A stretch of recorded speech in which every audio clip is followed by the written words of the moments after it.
Amados hermanos en Cristo, voy a leer en dos lugares de la Sagrada Escritura. Primeramente, en la carta a los Filipenses, el capítulo 2, iniciando la lectura a partir del versículo 3. Allí leemos así: Nada hagáis por contienda o por vanagloria, antes bien con humildad, estimando cada uno a los demás como superiores a él mismo, no mirando cada uno por lo suyo propio, sino cada cual también por lo de los otros.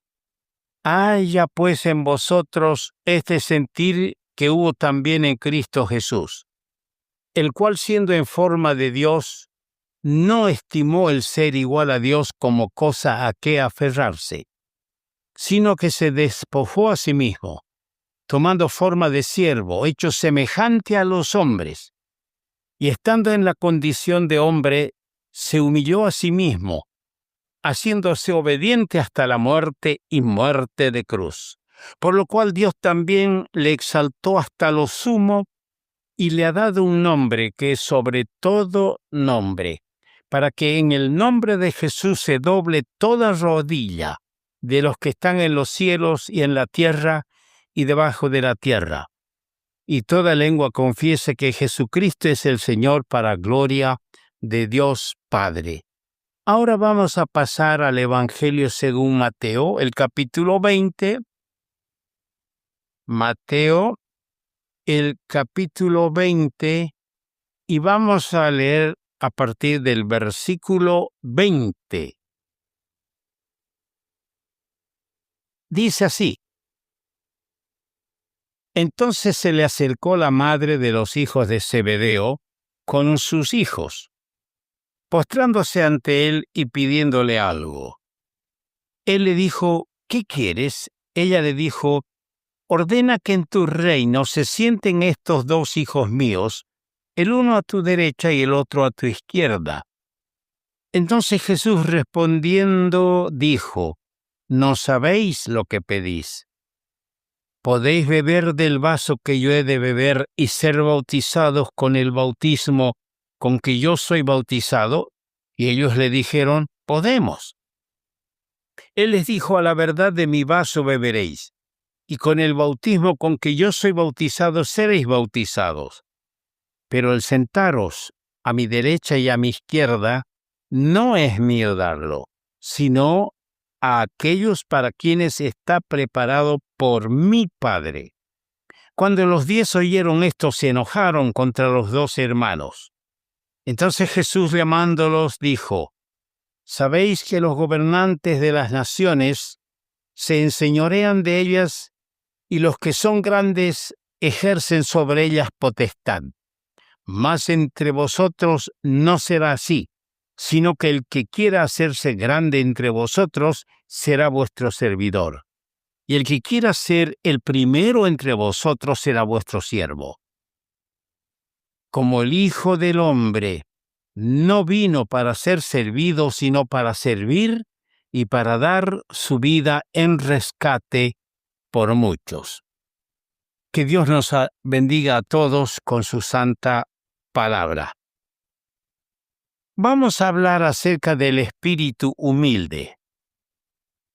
En el Evangelio según Juan, capítulo 3, versículo 30, dijo estas palabras Juan el Bautista, refiriéndose al Señor Jesús: Es necesario que Cristo crezca, pero que yo mengüe. Ahora, hermanos, la meta y la ambición del verdadero siervo de Dios, del verdadero Hijo de Dios, no debe ser la de tener dominio, autoridad y grandeza, ni la de buscar las posiciones principales, sino más bien el servicio humilde y el ministerio abnegado. No hay mayor ejemplo de esto que el ejemplo de nuestro Señor Jesucristo, y no hay mayor contraste que el de sus discípulos. Cuando su maestro pensaba y hablaba de la cruz y su ignominia, ellos estaban pensando en tronos, en elevación, en el reino. Y aún discutían entre sí acerca de quién sería el más grande. El Señor estaba pensando de otros, ellos pensaban de sí mismos. La enseñanza acerca de la humillación y anonadamiento del Señor fue escrita a fin de que fuésemos gobernados nosotros los creyentes por el sentir de Cristo y librados del orgullo en todas sus formas, porque nos hace daño. Desmenuzaremos la porción leída ahora en 7 pensamientos. Primero vamos a ir al Evangelio de Mateo, donde los versos 20 al 23 tenemos un pedido egoísta. La palabra egoísta viene de ego. Ego es el yo. Es decir, un pedido que pensaba solo en ellos. En los versos 24 al 26 está el otro pensamiento. Tenemos un ejemplo negativo. ¿Por qué un pensamiento negativo? Porque era tomado de los principios que rigen y gobiernan a las naciones, a los gentiles, a los incrédulos. Entre los incrédulos hay esa pretensión de ser el más grande. No debería haber entre los hijos de Dios. En tercer lugar, en los versos 27 al 28 tenemos un ejemplo positivo. El Señor dio un ejemplo positivo de su propia vida, Y en la carta del apóstol Pablo a los Filipenses, carta que hemos leído en el capítulo 2, versos 3 al 11, tenemos la ejemplificación suprema, el ejemplo supremo del Señor. Qué cosa más preciosa es cuando vemos esto en la Escritura. Tenemos no solo la ejemplificación, tenemos allí revelado el eterno modo de su ser. Era Dios. Y en sexto lugar o sexto punto tenemos lo que se hizo. El Dios se hizo siervo, se hizo esclavo. Y en séptimo lugar tenemos su autoabnegación. Sigamos sus pasos. Caminemos en la misma senda de humildad, queridos hermanos. Ahora vamos a ver estos puntos. La petición que hicieron Salomé con sus 2 hijos, Jacobo y Juan. Puede ser que no fuera malintencionada esta petición. Sin embargo, esta petición que no fue malintencionada reveló mal entendimiento. ¿Qué quiero decir? Ellos tenían un mal entendimiento del reino de Dios y del servicio en el reino de Dios. Ahora, no nos olvidemos, era una petición, como son nuestras oraciones. Cuando yo me acerco a orar al Señor, luego de alabarle, agradecerle por la redención, por la vida, le hago los pedidos que yo quiero. Y a veces en las reuniones de oración escuchamos mucha ignorancia y mal entendimiento se revelan, se dejan escuchar en esas oraciones, porque se dice, se pide cosas inapropiadas o cosas que no se necesitan en el reino de Dios. Cristo no da lugares de poder caprichosamente como tantas veces se hace en el mundo. Hermano mío, a veces pedimos poder caprichosamente. Señor, mi intención es servirte. Quiero tener poder para predicar. Quiero tener poder en el ministerio, en la enseñanza. Pero no viene así porque yo pido poder, no viene el poder. Para tener poder yo tengo que vaciarme de toda esa basura que hay en mi vida que no sirve, empezando del ego, del egoísmo. Tengo que sacar de mí todo lo que no sirve para que haya campo para la llenura del Espíritu Santo. Y cuando haya llenura del poder, porque el Espíritu Santo es el poder, cuando haya llenura del Espíritu, habrá el poder, no de acuerdo a nuestro capricho o a nuestra petición. Tenemos que recordarlo siempre. Según el poder da a los suyos, según la capacidad de recepción también de la persona. No es la única vez en los evangelios que encontramos a los discípulos discutiendo sobre los lugares de honor y notables que hay en el reino. No es la primera vez. También es notable que el Señor siempre les contestó con referencias a sus padecimientos y cruel muerte. El cumplimiento de su petición implicaría algo para lo cual ellos, los que hacían la petición, no estaban preparados todavía. Ellos respondieron, cuando el Señor les preguntó, ellos dijeron, sí, podemos. Sin embargo, al cabo de una semana, comprobaron que no pudieron. Hermanos, no son lugares de privilegio y honor que consiguen la felicidad. No, la felicidad no viene en esos lugares de privilegio. No obstante, los discípulos de Cristo los buscaron. Ahí hemos leído en el verso 21 de Mateo 20, aunque no estaban aptos todavía. Y aún tenían envidia los unos de los otros.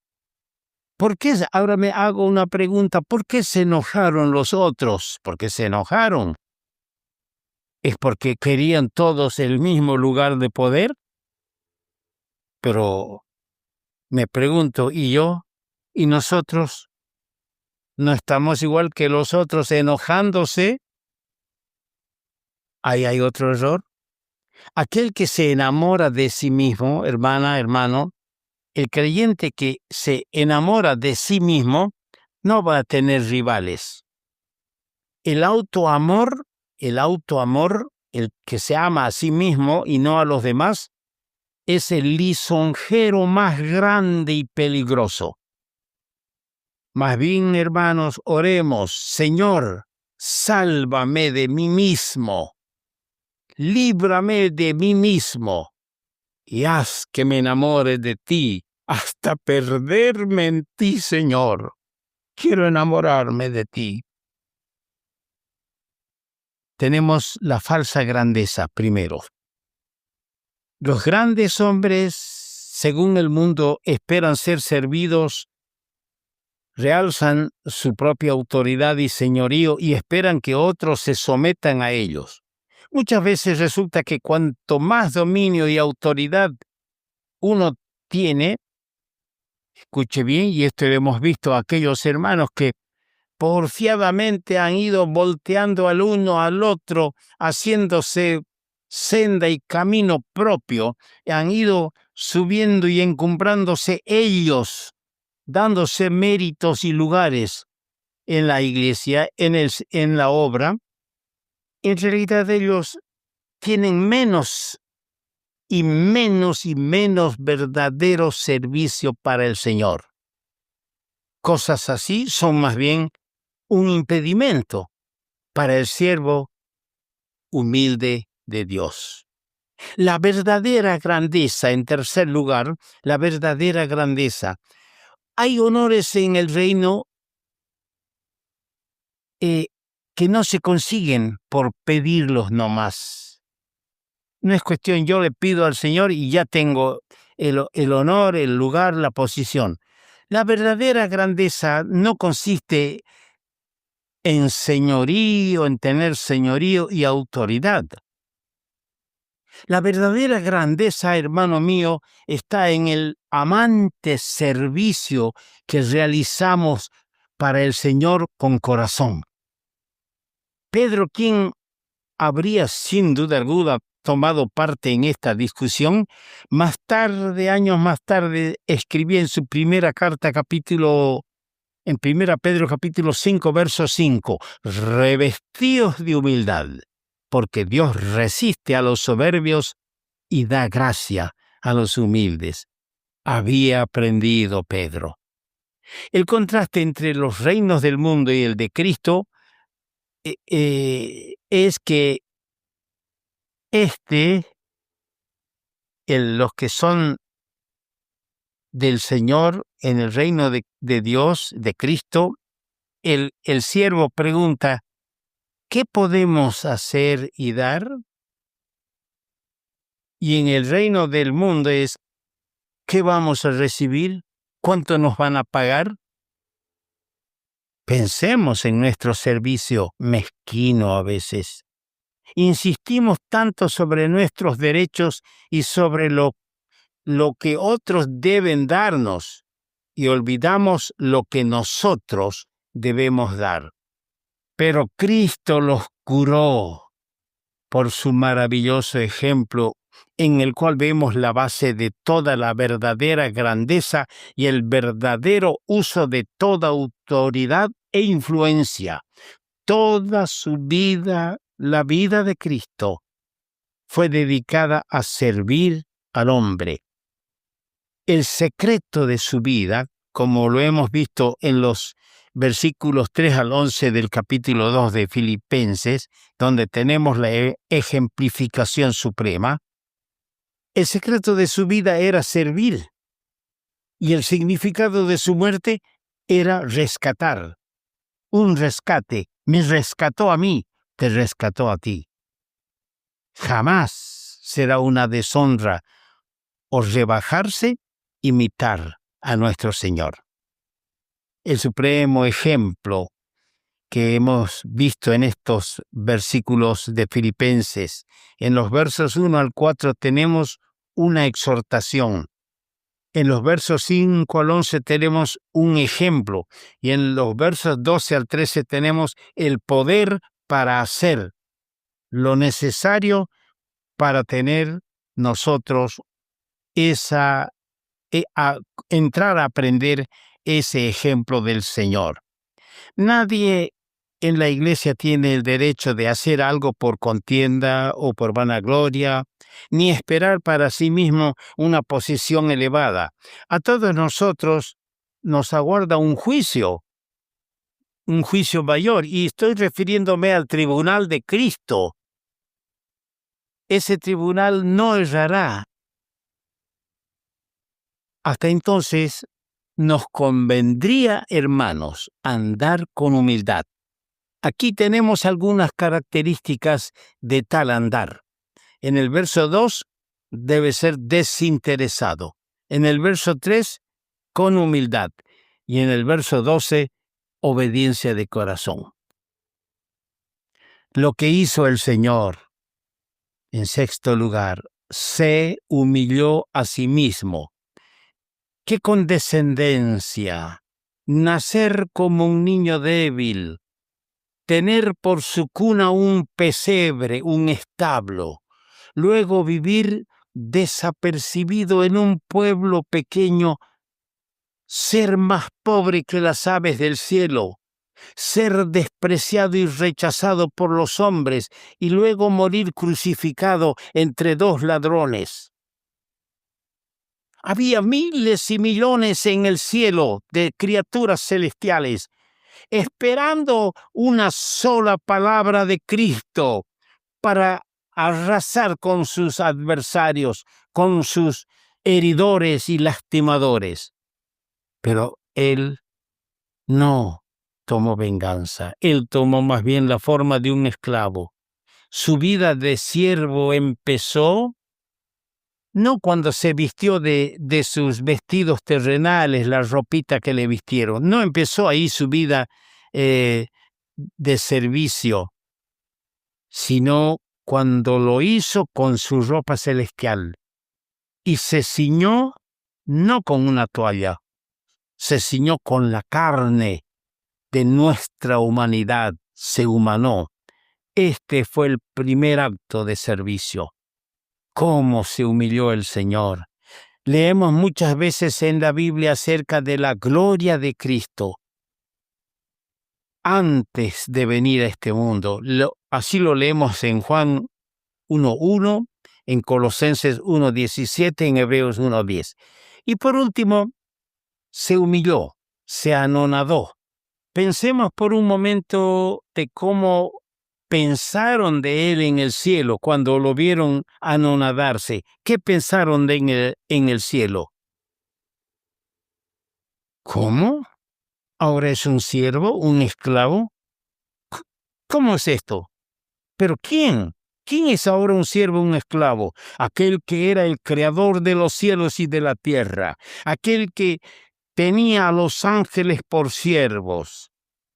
Su nacimiento, su vida, su muerte son el ejemplo de su humildad y autosacrificio. Nacer fue el acto supremo de condescendencia y morir fue el clímax de su obediencia voluntaria. Demos gracias a Dios por la exaltación del Señor que leemos en los versos 9 al 11 de Filipenses capítulo 2. Pero al mismo tiempo preguntémonos a nosotros mismos si estamos dispuestos a caminar en la misma senda de humildad y sacrificio que Él. Vayamos a su escuela, hermano, vayamos a su escuela para que su sentir tiene y esté en nosotros y pueda mostrarse ese sentir que tenemos en Cristo en nuestro andar, en nuestro vivir cotidiano. Como Él obedeció, obedezcamos también nosotros. No hemos sido dejados a seguir este ejemplo por nuestras propias fuerzas. El Señor nos pide que le sigamos, pero Él mismo nos dará el poder para hacerlo. Tendremos que ocuparnos en ello con temor y temblor. Hemos leído en Filipenses.